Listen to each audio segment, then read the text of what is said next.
ইরানকে অস্ত্র দেবে না চীন। ট্রাম্পের দাবি বেইজিং শহরে শি জিনপিং তাকে এমন আশ্বাসই দিয়েছেন।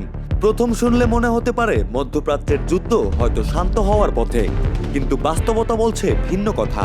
বিশ্লেষকরা মনে করছেন চীনের এই প্রতিশ্রুতি যুদ্ধ থামানোর জন্য যথেষ্ট নয়, কারণ বর্তমান সংঘাত শুধু অস্ত্রের যুদ্ধ নয়, এটি এখন জ্বালানি, প্রযুক্তি, অর্থনীতি এবং বৈশ্বিক শক্তির লড়াইয়ে পরিণত হয়েছে। ইরান যুদ্ধের সবচেয়ে গুরুত্বপূর্ণ দিকগুলোর একটি হলো হরমুজ প্রণালী। বিশ্বের বিশাল অংশের তেল এই সরু জলপথ দিয়ে যায়, ফলে এখানে উত্তেজনা মানে শুধু মধ্যপ্রাচ্যের সংকট নয়, বরং পুরো বিশ্ব অর্থনীতির ওপর চাপ। আর এই কারণেই যুক্তরাষ্ট্র ও চীন উভয়ই চায় না যে পরিস্থিতি পুরোপুরি নিয়ন্ত্রণের বাইরে চলে যাক। কিন্তু চীনের অবস্থান অত্যন্ত হিসাবী। বেইজিং প্রকাশ্যে ইরানকে নতুন অস্ত্র না দেওয়ার কথা বললেও বাস্তবে দুই দেশের সম্পর্ক অনেক গভীর। চীন দীর্ঘদিন ধরেই ইরানের বড় তেল ক্রেতাদের একটি, পাশাপাশি অবকাঠামো, প্রযুক্তি, বাণিজ্য এবং কৌশলগত সহযোগিতার মাধ্যমে দুই দেশের সম্পর্ক এমন পর্যায়ে পৌঁছেছে যেখানে শুধু অস্ত্র সরবরাহ বন্ধ করলেই ইরানকে বিচ্ছিন্ন করা সম্ভব নয়। বিশ্লেষকদের মতে আধুনিক যুদ্ধে শুধু ট্যাঙ্ক বা মিসাইলই সবকিছু নয়। স্যাটেলাইট তথ্য, drone technology, navigation system, electronic component এবং ডুয়েল ইউজ টেকনোলজিও এখন সমান গুরুত্বপূর্ণ। ফলে প্রকাশ্যে অস্ত্র না দিলেও প্রযুক্তিগত বা অর্থনৈতিক সহায়তার মাধ্যমে একটি দেশকে কার্যকরভাবে সমর্থন দেওয়া সম্ভব। এ কারণেই ট্রাম্পের ঘোষণাকে অনেকে কূটনৈতিক সাফল্যের চেয়ে রাজনৈতিক বার্তা হিসেবে বেশি দেখছেন।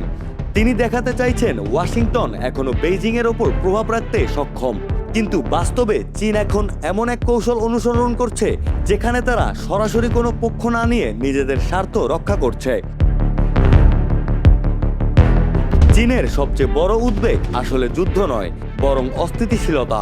কারণ মধ্যপ্রাচ্যের জ্বালানির ওপর চীনের অর্থনীতি ব্যাপকভাবে নির্ভরশীল। হরমুজ প্রণালী অচল হয়ে গেলে চীনের শিল্প উৎপাদন, রপ্তানি এবং অর্থনৈতিক প্রবৃদ্ধি বড় ধাক্কা খাবে। তাই বেইজিং চাইছে যুদ্ধ নিয়ন্ত্রিত থাকুক, কিন্তু একই সঙ্গে যুক্তরাষ্ট্র যেন পুরো অঞ্চলে একক প্রভাব বিস্তার না করতে পারে। অন্যদিকে ইরানও এখন যুদ্ধকে শুধু সামরিক সংঘাত হিসেবে দেখছে না। তারা চেষ্টা করছে এটিকে পশ্চিমা চাপ বনাম বহুমেরু বিশ্ব ব্যবস্থার অংশ হিসেবে তুলে ধরতে।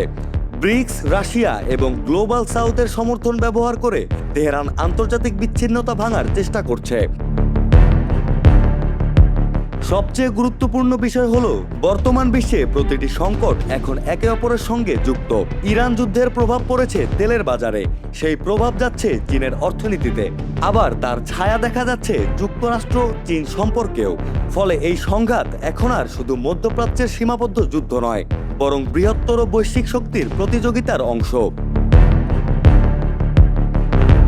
তাই চীনের অস্ত্র না দেওয়ার প্রতিশ্রুতি শুনতে শান্তির বার্তা মনে হলেও বাস্তবে এটি হয়তো নতুন এক কৌশলগত ভারসাম্যের অংশ। বাইরে থেকে নিরপেক্ষ অবস্থান, কিন্তু আড়ালে দীর্ঘমেয়াদী প্রভাব ধরে রাখার চেষ্টা। আর সেই কারণেই যুদ্ধ থামার আশার চেয়ে বিশ্ব এখন বেশি দেখছে নতুন এক ভূরাজনৈতিক বাস্তবতার দিকে।